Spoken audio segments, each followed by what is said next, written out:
main event of the evening is for the WBC Super Featherweight Championship at 130 pounds. Marco Antonio Barrera takes on Rocky Juarez. Shoes that should show up a little bit better on the screen. So the guy with his back to you, and Barrera has Barrera on the front of his trunks, and Juarez has Juarez in the back of his trunks, so you should be able to follow what the fight is on. And Tapia, that's on the back of Barrera's trunks, is his mother's maiden name. Mexican Independence Day. This is Barrera's crowd.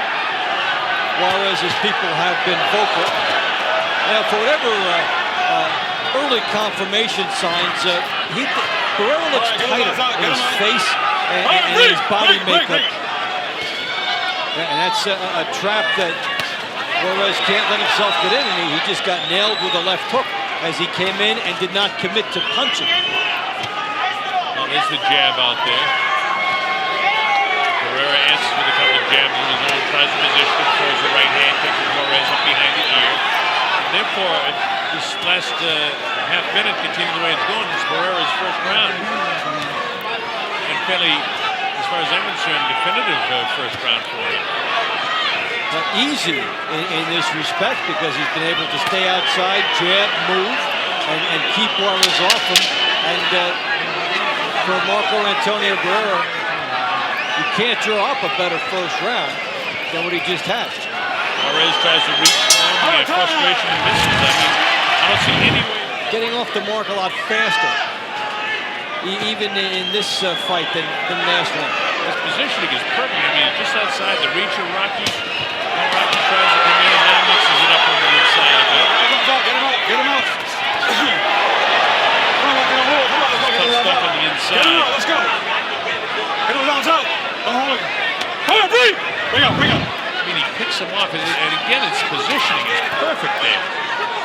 It's something where Juarez has allowed him to fight at a comfortable pace.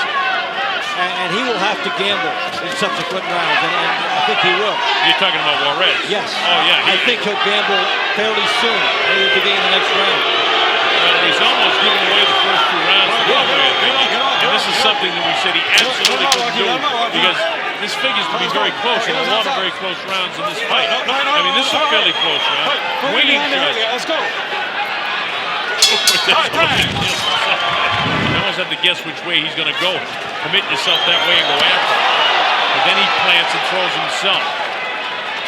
Well, if you're Rocky Juarez, this is the thing to do. You can passively lose the fight on the outside, or you can go inside and take your chances. Barrera just taking rounds by outboxing him. That time Barrera reaches for the jab again. Rocky, yeah, go ahead, Dave. Body shots by Juarez are starting to register them a little bit. And that's what he needs to do. Anything to get Barrera off of this jab, stick and move, and then come in with a quick combination to you. Goes with the right hand lead that time, falls short with the left hand, does it. Professional, maybe hunting him just a little bit. I mean, you're talking about a fighter, very top class level. But against a guy like Marco Antonio Barrera, Hall of Famer, that's what it takes. This is where he needs that extra dimension to be able to surge, to get inside, and find a secondary way to attack here against Barrera. And there's Barrera now showing with his right hand, and Rocky comes in, and we need more of that. But again, we're out of time here in the third round. There's only a few seconds left to go.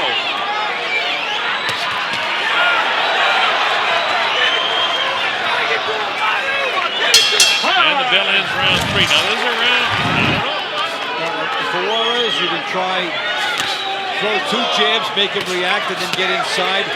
Or you bob and weave, get down low, take that chance, but try something. He got caught on the inside as he was coming in. As Rocky has tuned it up a notch again, throwing shots to the body. Can't land his jab at all. Ineffective jab totally throughout the evening. What punching opportunity is there? He's been tying Juarez up, but Juarez has been fighting in closer quarters this round.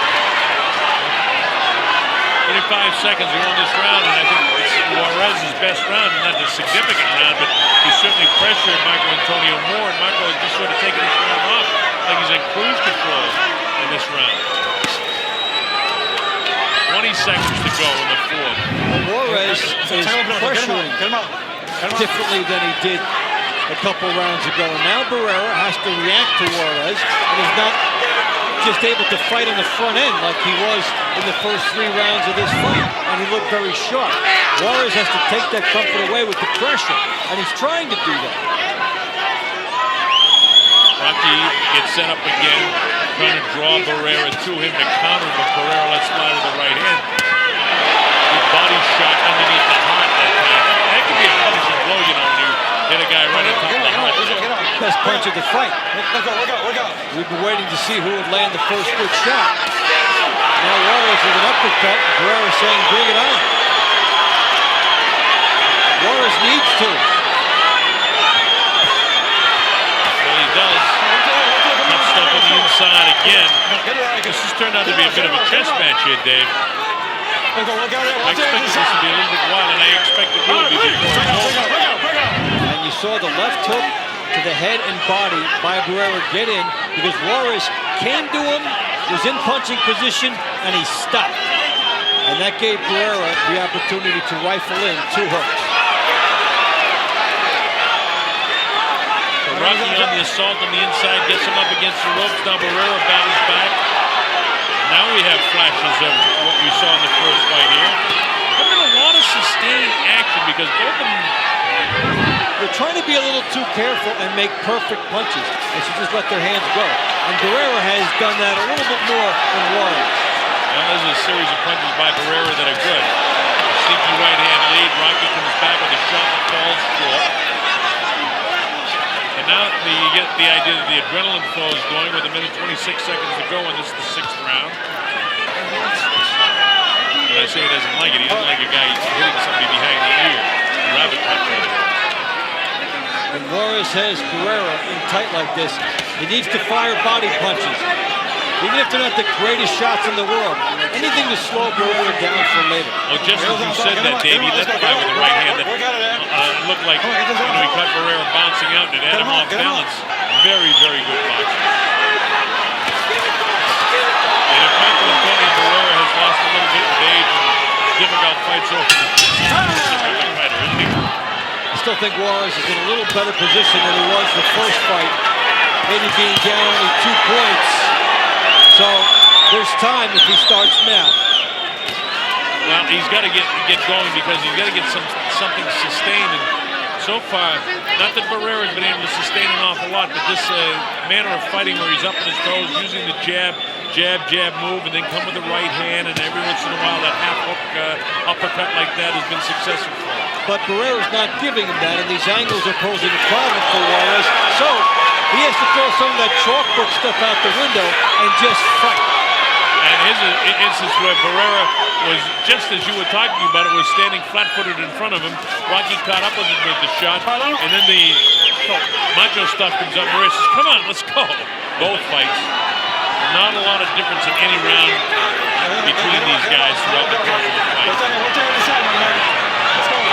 Joey Cortez said Juarez watch the head on the inside. He's going to using it as a battering ram a little bit. But some of that might be the frustration because this is a very dedicated athlete. One major difference, the jabbing we talked about in the reach. We talk about how Rocky Juarez has trouble against a lot of guys who are bigger than him. And Barrera, 33% of his jabs. Juarez, 18% of his jabs. And that's a significant way to start things. Certainly is. And when you compare the other fight, we had seen vulnerability in Barrera by this point in the first fight. And that vulnerability has not appeared.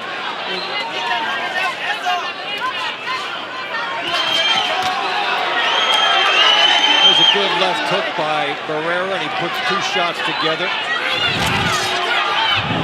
Putting on a real boxing match tonight. In a strategic battle against Rocky Juarez, who we expected to see really assault him. If there's going to be an assault, it better start now. Well, better angles shown by Barrera in this fight, number 1. 2, Juarez has not been able to raise his game to the level of the first fight. There are differences between fights. And he's in a situation where the baby-faced assassin isn't even giving him aggravated assault right now.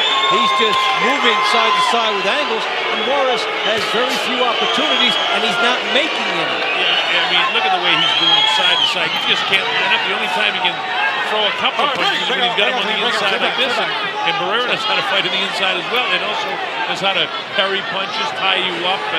He's just a very, very good fighter. And it's frustrating for Rocky because he's a terrific fighter in his own right. He's having fits with this guy tonight.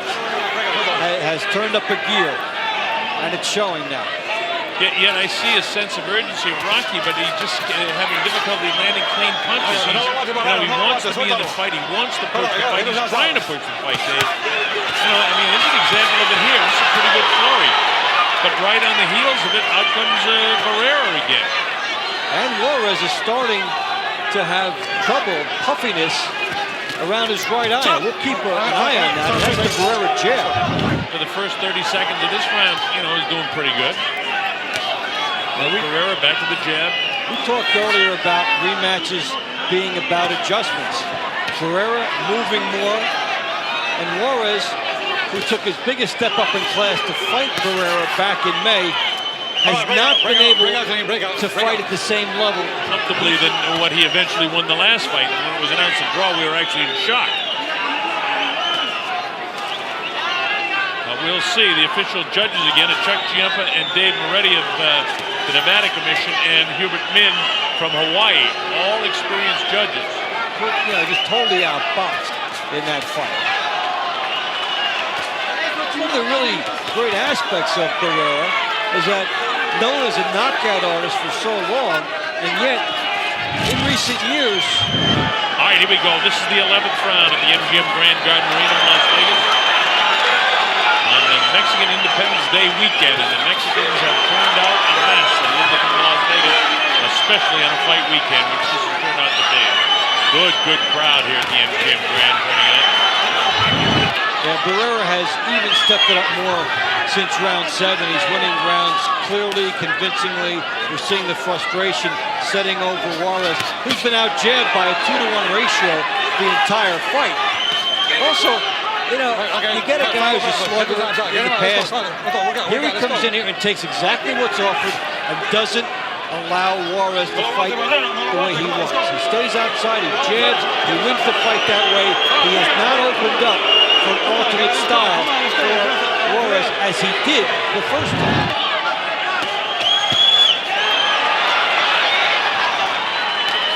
Can you talk about the preparation of this fight, Dave?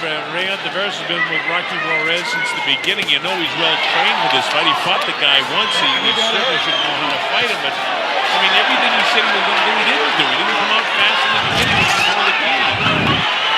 We talked about it in the last round, but here we are in the 12th round. Barrera doesn't have a mark on him. No nicks, nothing. And Barrera's done exactly the opposite of the face of Rocky Juarez, whose face looked like he'd been through a meat grinder. If ever there's a time to be desperate, it's in the 12th round. But look at the movement of Barrera, who all he has to do is just box and stay off him now, but that's not the nature of a fighter. He's going to engage him right to the end. So in a lot of the close rounds, similar to the first fight, except for one factor, Barrera, I thought just... Barrera is like a train that left town after round 6. I think it's totally had the second half of this fight. If a slightly over the peak Barrera was good enough to do this to Rocky Juarez, there's a lot of fight left in Antonio Barrera. Well, you could be over your peak, but you can be very close to it. And then once you've lost in some physical skills, you get back in wisdom, you get back in angles, the ability to conserve energy. Which may be the case in this fight because, I mean, he's just done a brilliant job in this fight throughout. Round number 12, Barrera just piling up points the way I see it in my score sheet.